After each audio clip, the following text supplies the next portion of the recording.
अस्सलाम वालेकुम रहमतुल्लाह।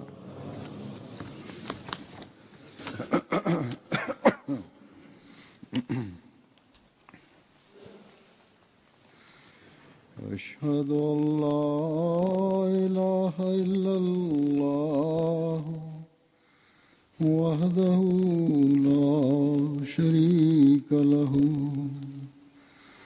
वअशहदु अन्ना मुहम्मदन अब्दुहु व रसूलुहु।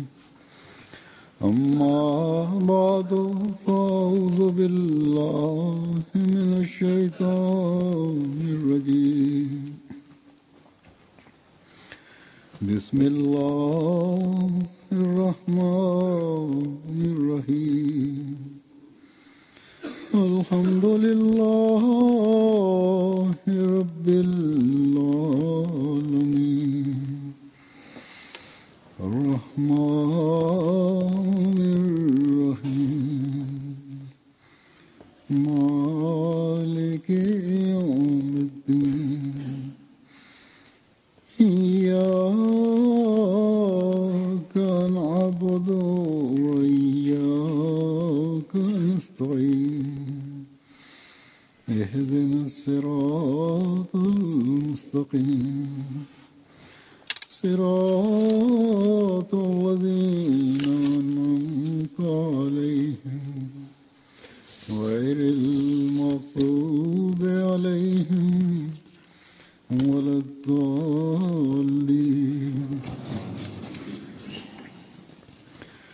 इज़ क़ालत इम्राअतु इम्रान रब्बि इन्नी नज़रतु लका मा फ़ी बत्नी मुहर्ररन फ़तक़ब्बल मिन्नी इन्नका अंतस समीउल अलीम।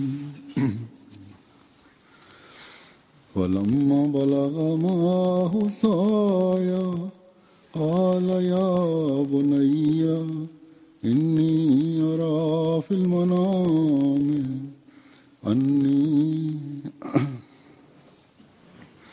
अन्नी अज़बहुका फ़न्ज़ुर माज़ा तरा। क़ाल या अबति इफ़अल मा तु'मर सतजिदुनी इंशाअल्लाहु मिनस साबिरीन। वलतकुम मिनकुम उम्मतुन यदऊना इलल खैरि वयअमुरून बिल मारूफ वयनहौना अनिल मुनकर वउलाइका हुमुल मुफ्लिहून।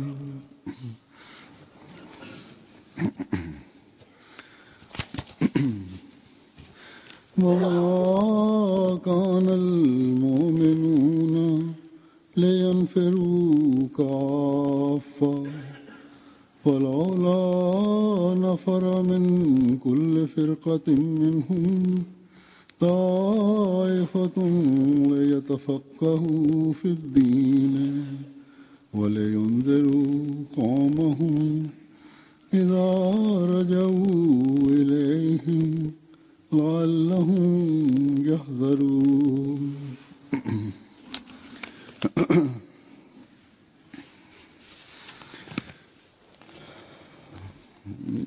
इन आयात का ये तर्जुमा है। Khalifa mtukufu ayyadahullah ta'ala ibn Salizi anasema kwamba tafsiri ya aya hizi ni kama hivi: ए मेरे रब, kumbukeni aliposema mwanamke wa Imran, Mola wangu, hakika nimeweka nadhiri kwako aliyomo tumboni mwangu kuwa wakfu, basi nikubalie. Bila shaka wewe ndiwe usikiaye na ajuaye. करने की उम्र को पहुंचा, उसने कहा ए मेरे प्यारे बेटे, Basi alipofikia makamu ya kufanya juhudi pamoja naye, akamwambia, ewe mwanangu, hakika nimeona katika ndoto ya kwamba ninakuchinja, basi fikiri waonaje? Akasema, baba yangu, fanya unayoamriwa, utanikuta insha Allah miongoni mwa wanaosubiri. तुम में से एक जमात को जो भलाई की तरफ बुलाते रहें और नेकी की तालीम दें और बदियों से रोकें और यही हैं वो जो कामयाब हैं। na liwepo miongoni mwenu kundi linaloita kwenye heri na kuamuru kutenda mema na kukataza maovu, na hao ndio watakaostawi. कि वो दीन का फहम हासिल करें, Wala haiwezekani kwa waaminio kutoka wote, lakini mbona halitoki kundi katika kila taifa miongoni mwao kujielimisha wema dini na kuwaonya watu wao watakapowarudia ili wapate kujihadhari. आल इमरान सूरह तौबा और Aya hizi बात की आयात हैं। ni kutoka sura al imran, sura toba na sura as-safat. माँ की ख्वाहिश, माँ बाप की बच्चों की सही तरबियत, बच्चों Katika aya hizi imeelezwa hamu ya mama na malezi ya watoto, वक्त जिंदगी na vile vile kuwakumbusha watoto kuhusu kujitolea, na kwa ajili ya hii kuwatayarisha watoto na umuhimu wa kutoa wakfu maisha na kufanya kazi hii, na vile vile kuna lengo gani la kufanya kazi hii. Mambo haya yote yameelezwa katika aya hizi. Aya ya kwanza ni sura al imran, एक माँ का ni aya 36 ya sura al imran. वक्त करने की ख्वाहिश का इजहार Katika aya hii और दुआ है कि अल्लाह ताला imeelezwa hamu ya mama kutoa mtoto wake kwa ajili ya dini, na kisha imefanywa dua ili Mwenyezi Mungu ampokee. Kisha ni sura as-safat aya 103. के लिए तैयार करने की, बेटे की Katika aya hii और बेटे का imeelezwa हर किस्म की कुर्बानी jinsi gani baba तैयार होने का alitayarisha mtoto wake kwa ajili ya kutoa wakfu, na kisha imeelezwa mtoto alikuwa tayari kiasi gani kwa ajili ya kujitolea, na imeunganishwa ridhaa ya baba na mtoto katika aya hii. मुझे हमेशा तैयार Na mtoto akasema, ewe baba, तैयार पाएगा, nipo tayari kujitolea na utaniona kuwa tayari kila wakati kwa ajili ya hii, na si kwamba utanipata niko tayari, bali utaona kwamba mimi nitakuwa mfano mwema wa subra. नेकियों के फैलाए Kisha katika sura al imran aya 105 nilisoma. Katika aya hii imeelezwa kwamba wema inatakiwa enezwe, यही बातें हैं na imeelezwa wale wanaoeneza wema na wanaozuia maovu, habari yao imeelezwa. फिर सूरह Haya ni mambo ambayo kwa kuwa ridhaa ya Mwenyezi Mungu inamfanikisha mwanadamu. Kisha ni sura ya at-Tauba niliyosoma mwishoni ya aya 122. Katika aya hii Mwenyezi Mungu amesema kwa ajili ya kutambua wema na uovu ni muhimu mtu ajielimishe na atafute elimu ya dini. इस्लाम Na elimu ya dini ni nini? Ni Qurani tukufu, na Mwenyezi Mungu amesema katika Qurani tukufu, raditu lakumul islama dina, इस्लाम को पसंद किया है। nimewapendeleeni Islam kuwa dini yenu. Basi kwa ajili ya kutafuta ridhaa कुछ करने का मकसद क्या ya Mwenyezi Mungu वो ये बयान फरमाया kuna muhimu wa kuelewa Qurani tukufu, na kuna lengo gani la kufanya mambo haya yote. Imeelezwa hivi kwamba ili nyinyi muweze kuokoa dunia hii katika maangamio.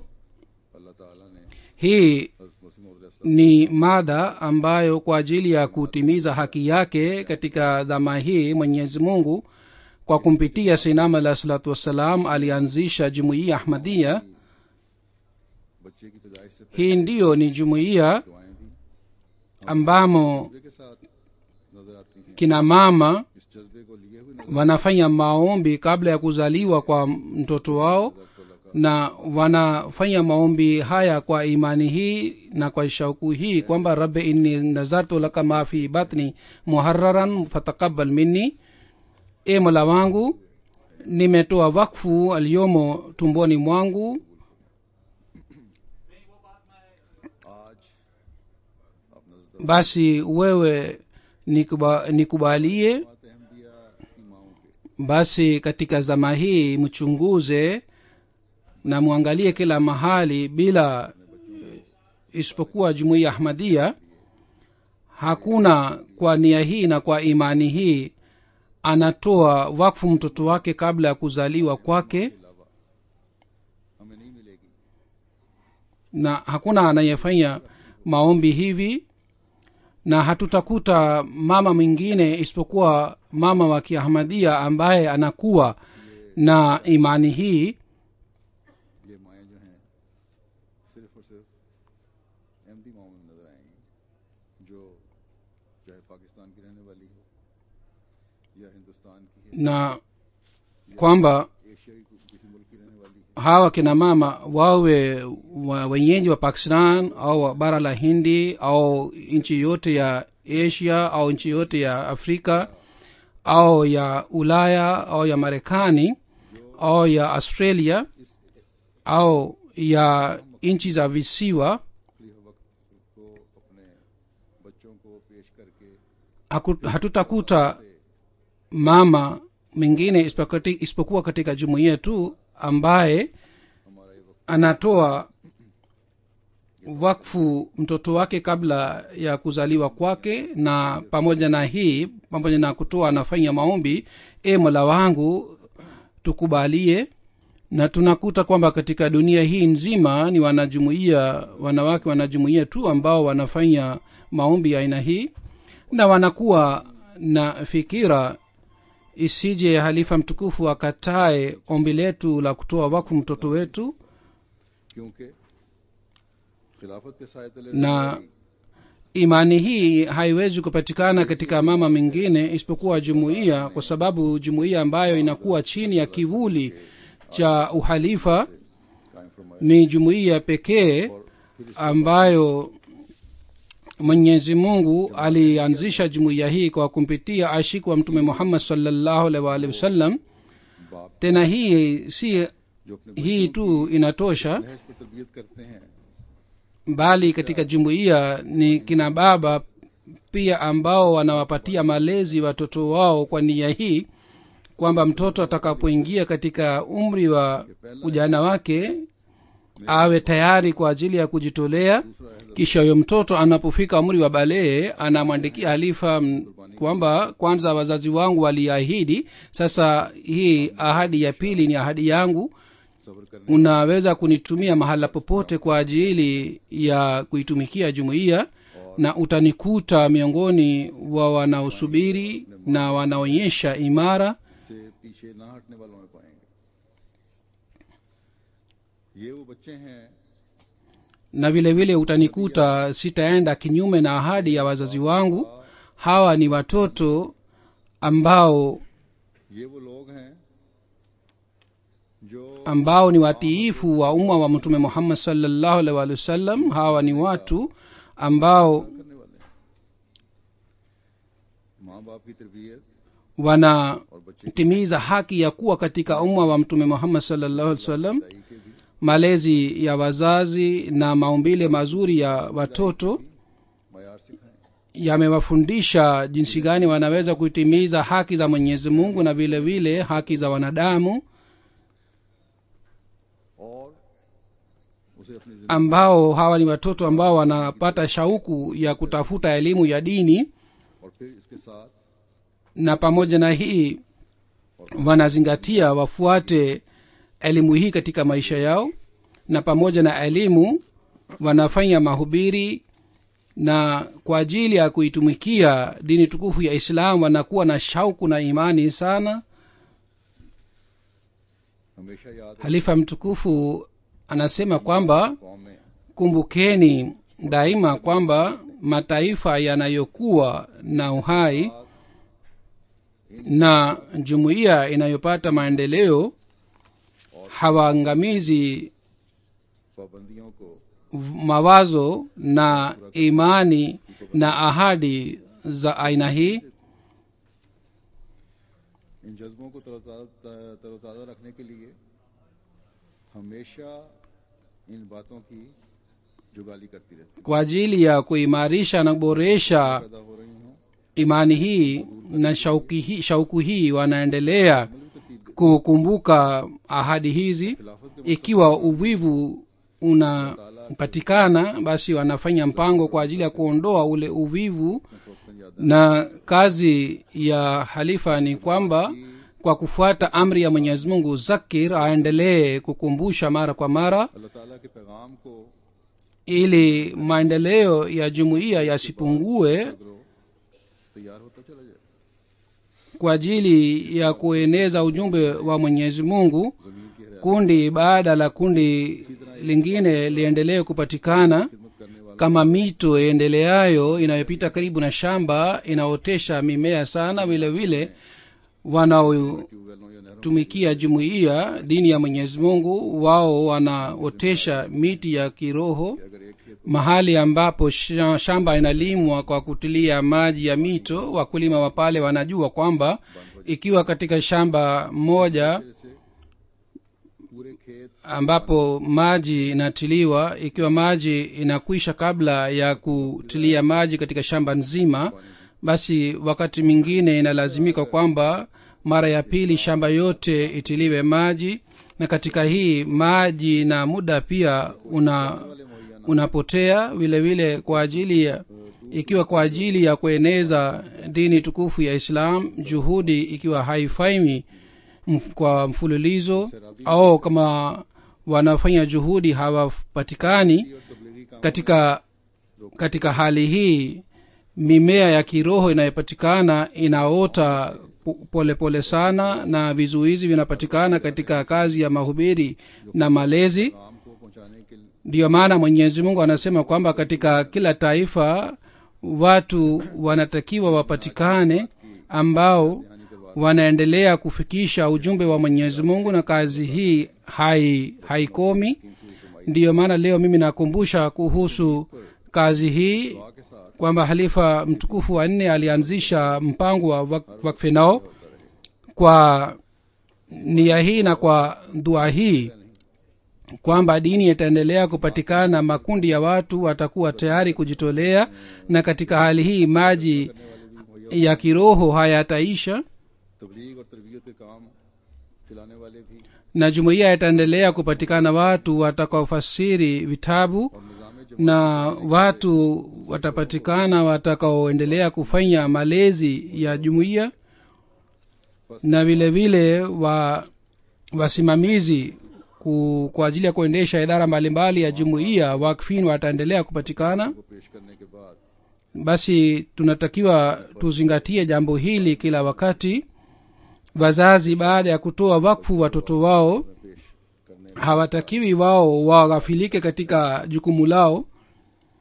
Bila shaka imani ya kutoa watoto wakfu ni imani yenye sifa. पेश करने के बाद Kila mwaka napokea barua maelfu ya kupokea watoto katika mpango wa wakfe nao, इन बच्चों को इस खास मकसद के लिए तैयार lakini pamoja na kupeleka barua hii ya ombi la kupokea watoto katika wakfe nao, majukumu ya wazazi yanaongezeka sana. इसकी तैयारी के लिए कोशिश Katika hali hii kwamba बच्चों को अपना वक्त kwanza kabisa wazazi कायम कर wanalazimika kutayarisha watoto ambao watakaokoa dunia hii katika mangamio, बच्चों को निज़ाम kwa kuwaonyesha mifano yao. और इसके Wanaweza kuwaleta watoto wao karibu na Mwenyezi Mungu, तरबियत करनी होगी. na kwa kueleza umuhimu wa jumuiya, सोच ही ना हो wanalazimika kuwapatia malezi kutoka utoto wao, जब बच्चे kiasi hiki kwamba wale watoto wasiwe na fikira ingine isipokuwa hii tu kwamba wataitumikia jumuiya. बागों में ये रास्ते Na watoto hawa wakfene nao watakapokufika katika umri wa balehe, ज्यादा से ज्यादा wawe na imani hii tu mioyoni mwao kwamba watatoa maisha yao wakfu kwa ajili ya dini. Wazazi waendelee kuwakumbusha watoto kila wakati kwamba lengo la maisha yenu ni kutafuta elimu ya dini. Yani watoto ambao ni wakfine nao, wao wakumbushwe kwamba lengo lao ni kutafuta elimu ya dini. Jamia अहमदिया में जाने वालों की तादाद na kwa ajili ya hii wanalazimika wajiunge na vyuo vya jamia. Wanafunzi wanaojiunga na vyuo wa jumuiya wanatakiwa idadi yao iongezeke sana, बहुत थोड़ी lakini taarifa nilionayo mbele yangu inaonyesha kwamba idadi ya hawa watoto ni kidogo sana ambao wanajiunga na chuo cha jumuiya जामे अहमदिया पढ़ रहे हैं. katika nchi ya Pakistan. Kwa fadhili za Mwenyezi Mungu ni wakifinano 1033 ambao wanasoma katika jamia Ahmadiyya, na katika India bara la Hindi ni 93.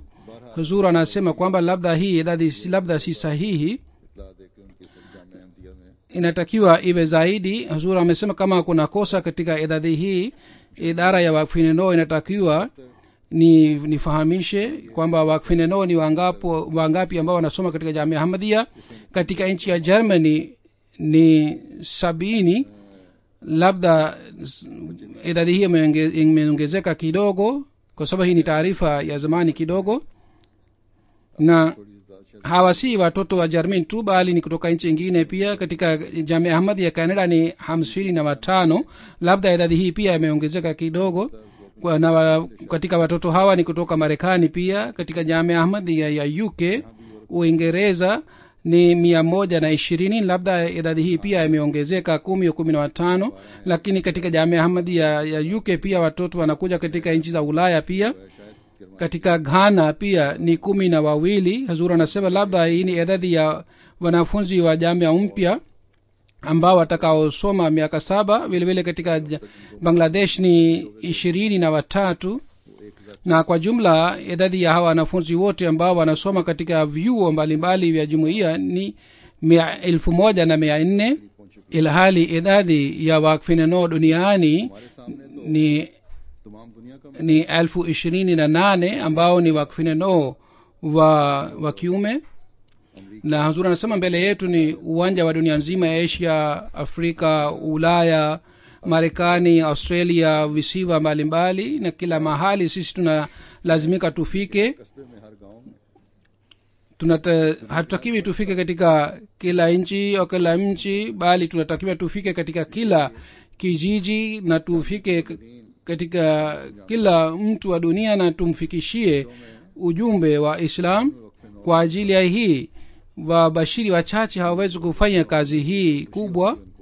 उसका इजहार Watoto kutoka utoto wao, किसी और भी मुआशरे में katika utoto wao wanakuwa na furaha sana kwamba wao ni wakfinano, lakini katika mazingira haya ya Ulaya, kwa sababu ya kutokuzingatia wazazi wao दोस्तों की मजलिसों na kwa sababu ya kupata athari ya elimu ya dunia, में जाए au ज़मीन पढ़ने की तरफ kwa sababu ya kukaa na marafiki zao, watoto hawa badala ya kwenda katika jamia Ahmadiyya wanatanguliza wasome पास करते हैं.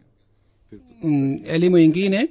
Katika watoto wao wanasema wataenda katika jamia, lakini baada ya kushinda katika GCS wanabadilisha maoni yao, na badala ya kwenda jamia wanaendelea na masomo mengine. Azuri anasema wapo watu wengine ambao wao wanakuwa na shauku ya kupata elimu katika madha mbalimbali. Kwa mfano kuna madha ya science, मजमून को लेने में na katika hii wao wanakuwa hodari sana. Na watoto wa aina hii, ikiwa wao wanahimizwa kwamba wasome mada ile au भेड़ चाल की वजह से topiki ile ambayo wanapenda, si mbaya, बाद lakini wengi baada ya kumaliza shule ya msingi wanachagua madhumuni yao से पूछता हूँ na hawajui 10वीं में watachagua madhumuni gani. Watoto wengi wanapokutana nami na wauliza katika Australia वगैरह में ग्रेड कहलाता है 10वीं wao wanapokuwa katika daraja la 10, na kule Australia na Marekani inaitwa grade au mpaka GCSE, wao शुरू में wanakuwa bila malengo kwamba watachagua madhumuni gani katika maisha yao. के जो कुछ Huzuri anasema basi kama wazazi मैं kutoka utoto wao wanawafundisha watoto wao kwamba सही वक्त की रूह के साथ yoyote काम कर सकेंगे. ninayo ni ya jumuiya, kwa sababu mimi ni wakfe nao, katika hali hii watoto wanaweza kufanya kazi vizuri na wao kwa ajili ya kuchagua madhumuni watakutana watawasiliana na makao makuu. Zura anasema kama niliyosema, ni katika jumuiya tu pekee wazazi wa aina hii ambao wanatoa wakfu watoto wao kabla ya kuzaliwa kwao, na kisha wanawapatia malezi pia kwa imani sana, kwa nia hii kwamba watoto waweze kuitumikia dini na wawe na roho ya kutoa wakfu maisha yao. Hatuwezi kusema kwamba wengi ambao wanatolewa wakfu wao wanazingatia malezi pia kama waliotoa wakfu. Basi wazazi ambao wanatoa watoto wao wakfu katika mpango wa wakfu nao wanatakiwa wajichunguze kwamba je, wao wanatimiza haki kiasi gani kwa ajili ya kupatia zawadi hii jumuiya, na kiasi gani wanaboresha zawadi hii kwa ajili ya kumpatia jumuiya, na kiasi gani wanatimiza majukumu yao katika nchi hizi ambapo kuna uhuru wa kila aina. Kuna haja ya kuwalinda watoto sana na kuwachunguza sana. Vile vile katika nchi za Asia na Afrika kule pia, baada ya kutoa wakfu watoto, wazazi wasisahau majukumu yao, bali mama na baba wote ni jukumu lao kwamba wafanye juhudi haswa kwa ajili ya malezi yao. Huzuri anasema anawaambia watoto wakfine nao pia ambao wamefika umri wa 13 au 12 kwamba wao waanze kufikiria kuhusu maisha yao na wao wazingatie umuhimu wao, wasiwe na furaha tu kwamba wao ni wakfine nao. Wao watajua umuhimu wa wakfu wakati watakapojua lengo lao ni nini. Wao watazingatia kwamba wanataka kupata nini katika maisha yao. Wale watoto ambao ni zaidi ya miaka 15 wao wanatakiwa wawe na elimu sana ya majukumu yao. Katika aya hizi si wazazi tu au hamu ya nidhamu ya jumuiya au hamu ya kundi la watu fulani si tu imeelezwa, bali watoto pia wamekumbushwa. Jambo la kwanza linalotakiwa lipatikane katika wakfineno ni hili, sawa na aya hizi nilizozisoma. Jambo la kwanza ni kwamba yeye na mama yake kabla ya kuzaliwa kwake, kwa ajili ya lengo kubwa, aliweka hamu ya kutoa wakfu maisha yake, na kwa ajili ya hii alifanya maombi pia. Basi mtoto anatakiwa sawa na hamu na nia ya wazazi, na kwa kuheshima nia yao ajitahidi aweze kuitimiza haki yake vizuri. Hii inaweza kutokea wakati kauli yake na amali yake itakuwa sawa na amri za Mwenyezi Mungu. Jambo la pili ni kwamba kwa ajili ya wazazi, kwa sababu wazazi wamefanya ihsani sana juu yake, afanye dua kwa ajili ya ihsani kwamba Mwenyezi Mungu awarehemu wazazi. Vile vile yoyote wanayofanya wazazi kwa ajili ya malezi ajue muhimu wake ni nini, na vile vile ajue kwamba wazazi wangu kwa ajili ya kuitimiza ahadi yao wanafanya juhudi, na mimi pia nitawasaidia na nitapokea malezi yao kwa furaha, na sitafanya kitu chochote kinyume na ahadi za wazazi wangu. Ahadi hii ya kutanguliza dini juu ya dunia, wakfe nao anatakiwa ajue vizuri ahadi hii, na kwanza kabisa anatakiwa atimize ahadi hii. Na jambo la tatu, ni kwamba kwa ajili ya kupata ridhaa ya mwenyezi mungu, kwa ajili ya kila dhabihu aonyeshe subra katika faraja na dhiki. मेरे अहद वक्त mimi nitaendelea kutimiza ahadi ya wakfu yangu. Tamaa ya aina yoyote ya dunia isiweze kuniteleza katika ahadi ya wakfu yangu. Kwa fadhili za mwenyezi mungu, siku hizi jumuiya imetajirika. wakati wa halifa wa pili, में कादियान में ऐसे हालात भी आए baadhi wakati na katika miaka kadhaa katika kadhian कई कई hali ilipatikana ya aina hii pia, kwamba ilikuwa dhiki na upungufu तरह शुरू में wa fedha kiasi hiki kwamba wafanyakazi walikuwa hawapati posho yao kwa miezi na miezi.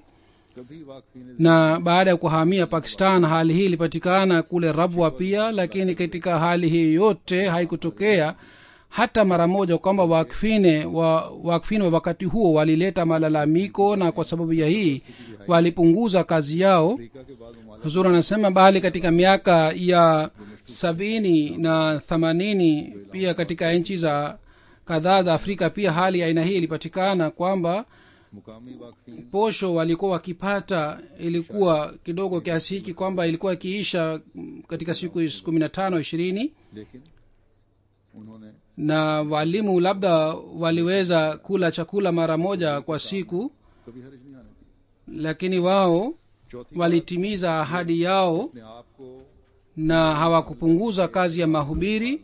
Jambo la nne ambalo ni muhimu kwa ajili ya wakfine nao ni kwamba लाने वाले और बुराइयों tuendelee kukumbukana kwamba tupo के आला नमूने miongoni mwa wale watu ambao wanaoeneza wema na wanazuia कायम हों, maovu नेकियां अपने na kuonyesha mifano mizuri kwa ajili ya wengine. Ikiwa hulka njema तरफ inapatikana na wema खुद पैदा होती inapatikana kwa kuona mifano ya aina hii, watu watavutika wenyewe. है। बस ये एहसास अपने अंदर पैदा करना बहुत जरूरी है और कोशिश भी साथ। पांचवी बात यह है कि नेकियों और बुराइयों की पहचान के लिए कुरान और Jambo la tano ni kwamba kwa ajili ya kutambua wema na uovu ni अपने kutafuta elimu ya Qur'an tukufu, कोशिश करना kusoma vitabu Sayyidina alayhi salatu wassalam na maandiko yake, kwa ajili ya kuongeza elimu ya dini, kufanya juhudi kila wakati. लेकिन Bila shaka mtoto ambaye ये नहीं समझना anasoma katika Jamia Ahmadiyya, इल्म की इंतहा हो, yeye बल्कि इल्म को हमेशा baada ya कोशिश करनी चाहिए। kuhitimu masomo yake asione kwamba ameshapata elimu ya kila aina, वक़्फ़ दीन bali anatakiwa aendelee kuongeza elimu yake. ऐसा रहता है जब Baada ya kuhitimu elimu yake na Jamia Ahmadiyya, ikiwa anaendelea kuongeza elimu yake siku hadi siku, basi elimu ya aina hii inaleta manufaa na faida. ये नहीं कि जो दुनियावी Vile vile wale watoto ambao hawasomi katika Jamia Ahmadiyya, wao pia wanatakiwa waendelee kusoma vitabu. मुयस्सर है, Isiwe hali hii kwamba wale wanaosoma elimu ya dunia hawatakiwi elimu ya dini. Vitabu vinavyopatikana wanatakiwa visome, na vile vile wanatakiwa wasome tafsiri ya Qur'an tukufu, छठी बात na vitabu ambavyo vimefasiriwa, vitabu Sayyidina al-Islam vimefasiriwa katika lugha yao wanatakiwa wasome. Na jambo la sita ambalo Mwenyezi Mungu ameamuru na wakfeno wanatakiwa azingatie ni kwamba afanye mahubiri kwa vitendo vyake. Baadhi mabinti wanakuwa na malalamiko kwamba kwa ajili yetu hakuna chuo, हम हासिल नहीं कर सकते, दीनी तालीम हम हासिल नहीं कर सकते। yani hatuwezi kupata elimu ya dini kwa kupitia Jamia Ahmadiyya. Hazur anasema ikiwa nyinyi mnasoma vitabu, जो पैदा होगी मौका मिलेगा उसके लिए basi katika hali hii mnaweza kufanya mahubiri, की तरफ तवज्जो होगी और इस तरह na wakati mtakapofanya mahubiri तवज्जो का kwa ajili ya hii mtajitayarisha zaidi na hivi mtaendelea kuboresha na kuongeza elimu ya dini polepole. हर वक्फे नौ को Uwanja wa mahubiri ni wazi kwa ajili ya kila mtu. Kila wakfeno anatakiwa ajitolee kwa ajili ya और ये सोच uwanja wa mahubiri, कि मैंने उस वक्त na kila wakfeno anatakiwa ashiriki vizuri katika kazi hii na ashiriki kwa fikira hii kwamba mimi sitapata utulivu mpaka dunia hii भी मुतवज्जो ije chini ya bendera ya mtume Muhammad sallallahu alaihi wasallam. Tena hii ndiyo ni shauku ambayo itamkumbusha kuhusu kutafuta elimu ya dini na atazingatia dini. Jambo la 7, kila wakfeneno anatakiwa akumbuke katika maisha yake kwamba yupo katika kundi ambalo litaokoa dunia hii katika mangamio.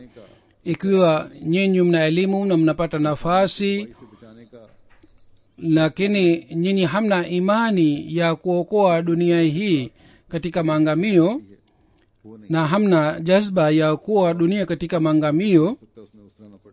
katika hali hii hamwezi kufanya juhudi kamili kwa ajili ya kuokoa dunia na vile vile labda hamtapata baraka pia. दुआओं Basi kwa ajili ya kufikisha ujumbe wa Mwenyezi Mungu, और ये दर्द से निकली हुई दुआ kila mwenye moyo safi anatakiwa azingatie maombi pia, na maombi haya ambayo yanafanywa kwa moyo को याद रखना ni maombi ambayo yanatufanikisha katika lengo letu. बल्कि Kwa kila mmoja wetu anatakiwa akumbuke kwamba maombi yetu yasiwe kwa ajili yetu tu, bali maombi yetu yanatakiwa Faiz से yawe kwa ajili ya kila mtu, ili ने आज asibaki nje mtu yeyote katika baraka कि हमारे ambayo Mwenyezi Mungu ametupatia katika zama hii. जो सच्चे जज्बे Tunatakiwa tukumbuke kwamba पुर हों इसके hatuwezi kupata mafanikio katika बस malengo yetu. बातें Maombi ambayo yanafanywa kwa moyo sana, bila maombi ya aina hii hatuwezi kufaulu katika malengo yetu. की होनी चाहिए. Hii ndiyo ni fikira कामयाबी की उम्मीद ambayo inatakiwa iwe ya kila wakfenao. सिर्फ Bila hii hawezi kutegemea kwamba atapata ufaulu. और Bila kuwa na mambo haya, वाक़फ़े ज़िंदगी का टाइटल है जो ऐसे वाक़फ़े ने अपने साथ लगाया. इससे ज़्यादा कुछ नहीं इसकी हैसियत. atakuwa na jina tu la wakfenao au ametoa wakfu maisha yake. Bila hii, zaidi ya hii haina maana yake. जिन्होंने अपने बच्चों को Kupata lakabu tu si lengo letu, wala si lengo la wazazi माँ बाप के लिए ambao waliotoa watoto wao kwa ajili ya mpango huu. Kama nimeshawahi kueleza kwamba kwa ajili ya wazazi na kwa ajili ya wakfin nao pia ni lazima kwamba watimize jukumu lao. दीन के फैलाने के Nataka kukumbusha tena kuhusu hii kwamba सबसे ज़्यादा kwa ajili ya kueneza dini duniani kuna haja ya kutafuta elimu ya dini, na elimu hii inaweza kupatikana katika idara ambayo जमात lengo lake ni kufundisha elimu ya dini tu. जाना जाता है. Na आज अल्लाह idara hii katika jumuiya Ahmadiyya ताला मैंने बताया inajulikana kwa jina la Jamia Ahmadiyya. Pakistan या कादियान में नहीं है. Kwa fadhili za Mwenyezi Mungu, kama nilivyoeleza kwamba jamia haipo katika Pakistan na bara la Hindi tu, bali Germany में भी है, इंडोनेशिया में भी, katika Uingereza कनाडा में भी है pia और घाना में भी ipo, na katika Germany na Indonesia, Canada Jamia खुला है. na katika Ghana pia jamia ipo. था Kama niliyosema kwamba jamia mpya imejengwa kule Ghana kwa ajili ya kupata digri ya shahid. ये Zamani ilikuwa jamia kule Ghana, lakini walimu walikuwa wakipatikana baada ya kusoma miaka mitatu. Africa Na jamia Ahmadiyya hii mpya ambayo imefunguliwa kule Ghana इसी तरह Bangladesh itatayarisha wabashiri kwa ajili ya nchi za Afrika. Vile vile katika Bangladesh pia kuna jamia Ahmadiyya. तरबियत याफ्ता मुबल्लिगीन kazi ya mahubiri ni kazi pana sana, ही ज़्यादा बेहतर तौर पर हो सकता है। na kazi hii वाकफीन नौ inaweza kufanywa ज़्यादा से ज़्यादा kuwapitia wabashiri ambao wamesoma elimu ya dini. Jamia अहमदिया में, Kwa hiyo wakfin nao जबकि जो एदाद शुमार मैंने बताया wanatakiwa wengi wao wajiunge na jamia ahmadia. Idadi ya wakfin nao walijiunga na jamia ahmadia niliyoeleza mbele yenu. Kwa kuona idadi hii में भी हर जगह inaonekana नहीं उठा सकते kwamba जब तक katika कुल वक्ती और मौलम siku za usoni hatuwezi kutuma mbashiri katika kila jumuiya, इनकलाबी तब्दीली या इनकलाबी na madamu hatutakuwa na wabashiri बहुत मुश्किल है। katika kila jumuiya, इस वक्त दुनिया भर से hatuwezi पास report kufanya mipango ya mahubiri yatakayoleta maendeleo duniani. Report है इनके पास। इसके मुताबिक Siku hizi taarifa iliyopatikana katika idara ya wakfine nao sawa na taarifa hii, wakfine nao ambao ni zaidi ya miaka 15 ni 25,000, yani wakiume na wasichana. 10 wa kiume ni 1688 से ज़्यादा वाकई नहीं। na wakfine nao wa pakistan ni 10,687. baada ya pakistan katika germany wakfine nao ni zaidi, wa kiume ni 1887 na 1155 ni wasichana. katika uingereza wakfine nao ni 987 na jumla ni 1758. lakini katika uingereza na germany wakfine nao wanajiunga na jamia ni kidogo sana. Na katika jamia ahmadia hii ya hapa na ya Jerumani wanafunzi wanakuja kutoka nchi zingine za Ulaya. तो फिर वाकई Vile vile katika Canada pia wakfin ni kidogo sana. Kila jumuiya inataka mbashiri. 15 साल से ऊपर तकरीबन Ikiwa wanataka mbashiri, basi watayarishe watoto kwa ajili ya Jamia Ahmadiyya. तैयार किया जाए। Katika Canada na Marekani जामियात wakfina nao ni 800 ambao ni zaidi ya miaka 15. Ikiwa hawa watoto wanatayarishwa katika miaka miwili ijayo, idadi ya wakfina nao watakaojiunga na jumuiya inaweza kuongezwa sana. हज़रत मसीह मौद अलैहिस्सलाम की कुतुब के तराजुम Baada ya kusoma katika Jamia Ahmadiyya, इनको मुख्तलिफ ज़ुबानों में जामिया में पढ़ाने के बाद wanafunzi wanaweza kutayarishwa kwa ajili ya kufasiri vitabu vya Sayyidina alayhi salatu wassalam. ज़ुबानें सीखने की तरफ तवज्जो करें। Baada ya kuhitimu Jamia Ahmadiyya wanaweza कम अज़ कम kusoma zaidi kwa ajili ya kufasiri vitabu. Kisha wale wakfineno ambao hawajiungi na Jamia Ahmadiyya wao pia wajifunze lugha mbalimbali, kama aliyosema halifa wa 4 kwamba ajifunze lugha 3. Lugha ya kwanza ni lugha yake mwenyewe, na ya pili ni Urdu, na ya tatu ni Kiarabu. और फिर Lugha ya Kiarabu ajifunze kwa sababu ya kusoma Qur'an tukufu na kwa ajili ya kuelewa tafsiri yake. Vile vile wakati wa kufanya tafsiri, ikiwa mtu hajui Kiarabu hawezi kufanya tafsiri vizuri. Na Kiurdu ni muhimu kwa sababu ya hii kwamba आपकी कुतुब आपकी kwa kupitia vitabu vya Sayyidina alayhi salatu wasallam tunaweza kujua elimu hasa ya Islam, kwa sababu vitabu vyake, tafsiri yake na maandiko yake ni hazina kubwa sana ambayo की कुरान करीम की inaweza kuleta mapinduzi duniani, na vitabu hivi vinaweza kueleza mafundisho sahihi na tafsiri sahihi ya Qur'an tukufu. Basi bila kujifunza lugha ya Kiurdu hatuwezi kupata ujuzi katika lugha zingine.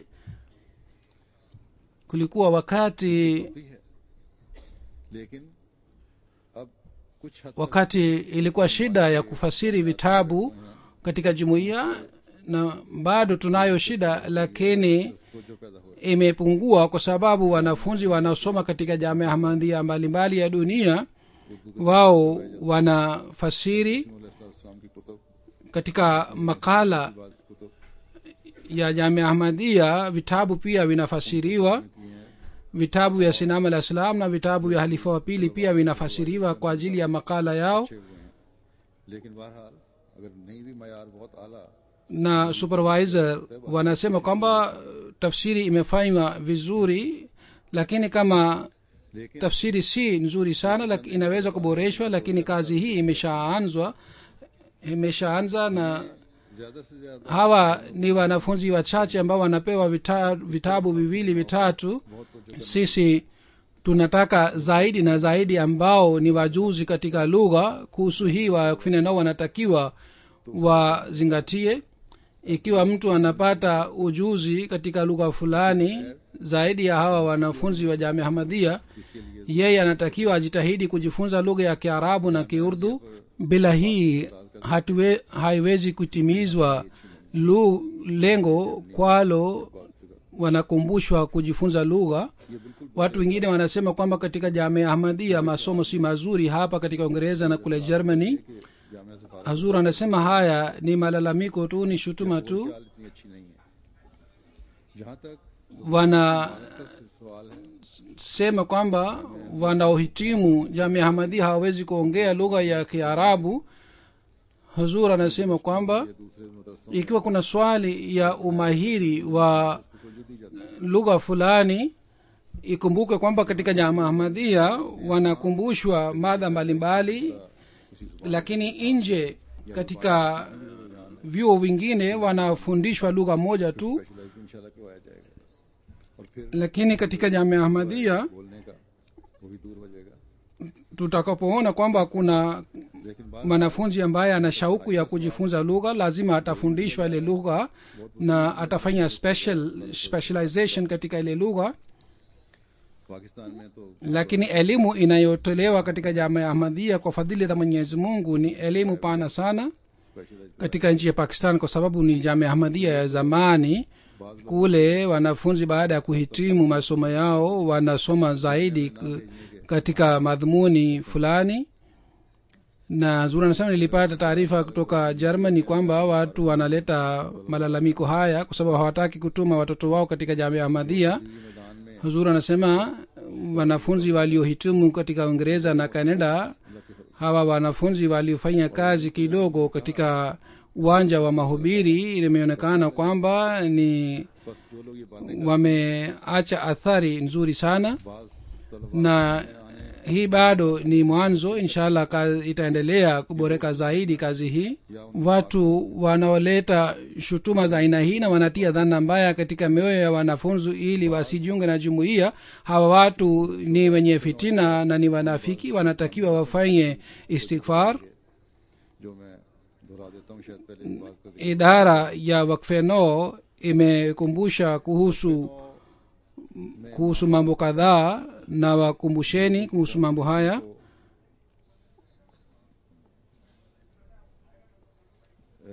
या पहले ही तरबियत इस तरह नहीं करते हूँ Wazazi कि बच्चों ने wa wakfeno जमात की खिदमत में पेश करना है, ये बच्चों को पता होना चाहिए. hawa ये तो ये पहले ही बयान कर चुका हूँ.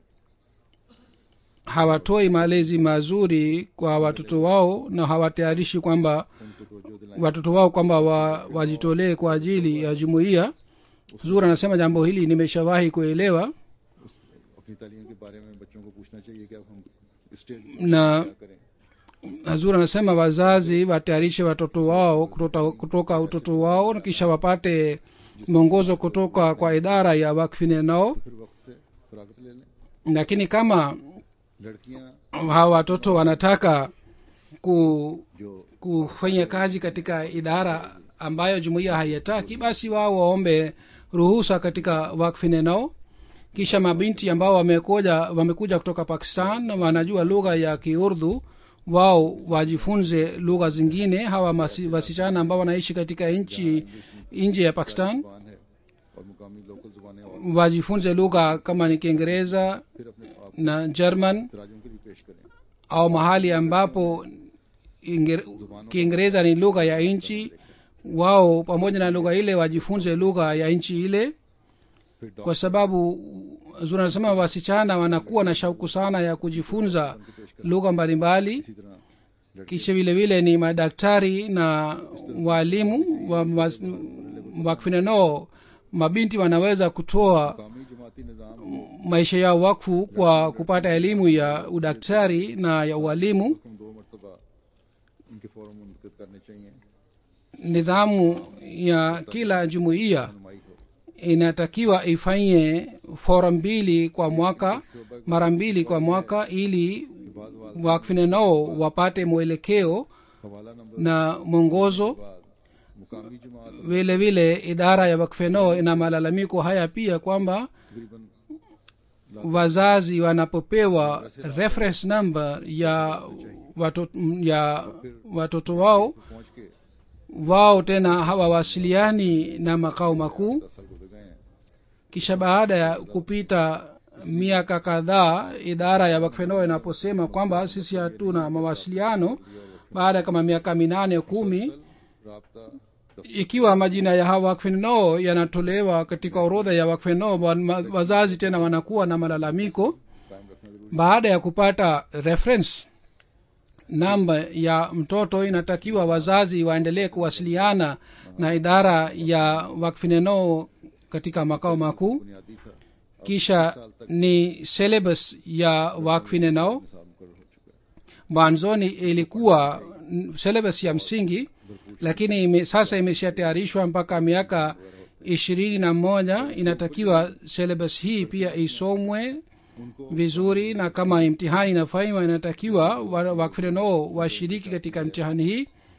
na zaidi ya miaka 21 wakfin wanatakiwa wasome tafsiri ya Qur'an tukufu katika lugha ya Kiurdu au katika lugha ya Kiingereza. wanaweza kusoma 5 volume commentary. बात और खताबात vile vile vitabu vya Sayyidina Muhammad sallallahu alaihi wasallam vilivyofasiriwa katika lugha mbalimbali. hawa wakfin wanatakiwa wasome na wasikilize hutuba zote na waendelee kuongeza elimu yao. hii ni muhimu kwa ajili yao, na pisha inatakiwa taarifa yake pia itumwe makao makuu. Huzur anasema kwamba makatibu wa wakfe nao pia katika jumuiya kadhaa hawafanyi kazi vizuri. wao wamepata cheo tu ya wakatibu wa wakfe nao, hawa wanatakiwa wafanye kazi yao vizuri.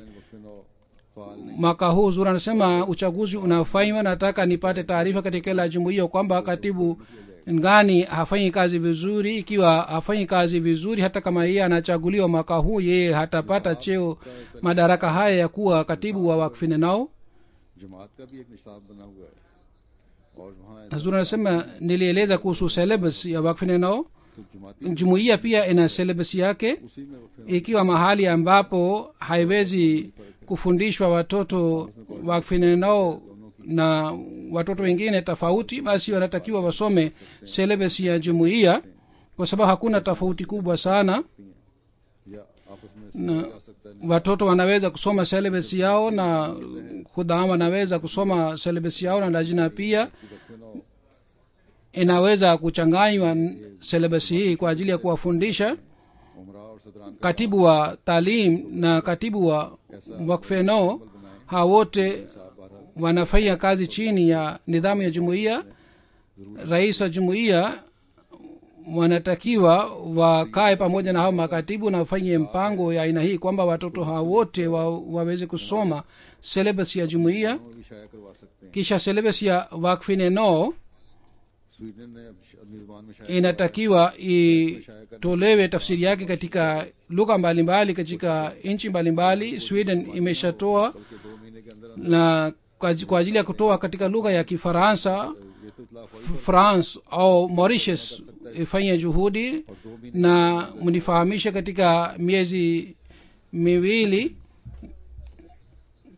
inatakiwa ifanywe tafsiri syllabus hii, na mnifahamishe mara moja nani anaweza kufanya kazi hii ya kufasiri tafsiri syllabus ya wakfine nao. दो सफे पढ़े wakfine nao wanatakiwa wasome kila siku kitabu chochote cha dini, hata kama wanasoma ukurasa 2. बात सुनने kama aliyosema wasome vitabu vya Sinama alayhi salatu wassalam.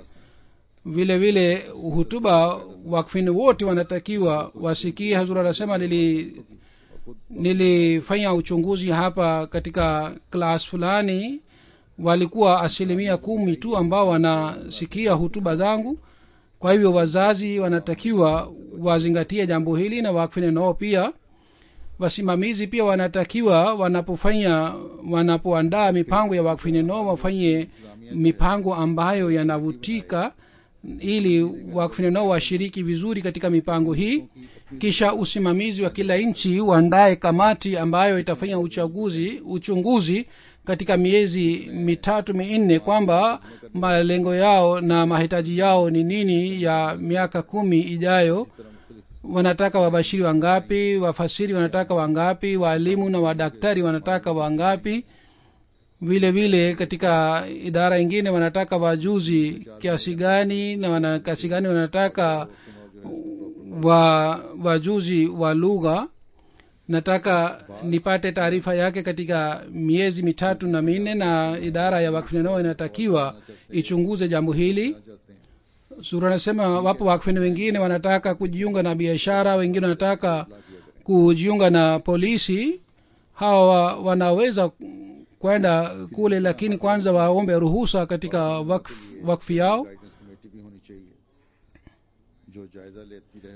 vile vile katika kila nchi inatakiwa iwe career guidance kamati ambayo iendelee kuchunguza wakfu neno na itume taarifa yake katika makao makuu, na vile vile ieleze kwamba kuhusu wakfu neno kwamba wao wanapenda nini katika maisha yao na wafahamishe makao makuu. Azura anasema hii pia inatakiwa kwamba wale ambao wana umri wa miaka 18 wao wajadidishe ahadi yao ya wakfu nao. vile vile gazeti moja kwa ajili ya wakfu neno kwa ajili ya wakiume ni Ismail na kwa ajili ya binti ni Maryam. Magazeti haya mawili yameanzishwa, inatakiwa yafasiriwe katika German na French. Ikiwa kule wao wana makala ambao wanaandika wakfu neno wa kule, pia ichapishwe. Pengine inaweza kutolewa gazeti kutoka hapa, kisha wao wanaweza kufasiri gazeti lile katika lugha yao. Mwenyezi Mungu awajalie wazazi wote ambao waliotoa watoto wao wakfu nao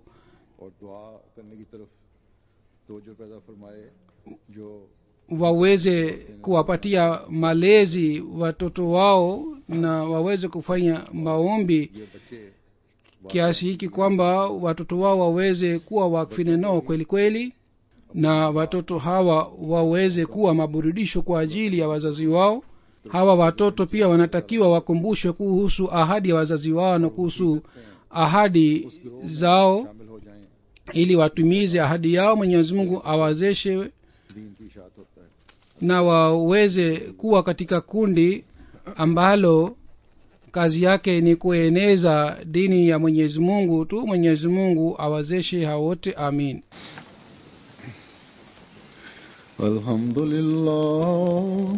Alhamdulillah nahmaduhu wa nasta'inuhu wa nastaghfiruhu wa nu'minu bihi wa natawakkalu alayhi wa na'udhu billahi min shururi anfusina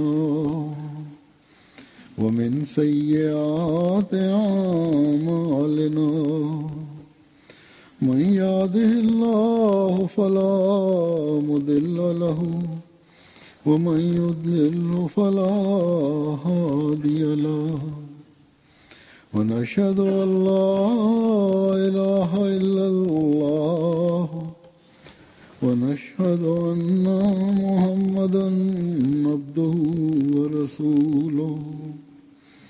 عباد الله رحمكم الله إن الله يأمر بالعدل والإحسان وإيتاء ذي القربى وينهى عن الفحشاء والمنكر والبغي يعظكم لعلكم تذكرون. اذكروا الله يذكركم وادعوه يستجب لكم ولذكر الله أكبر.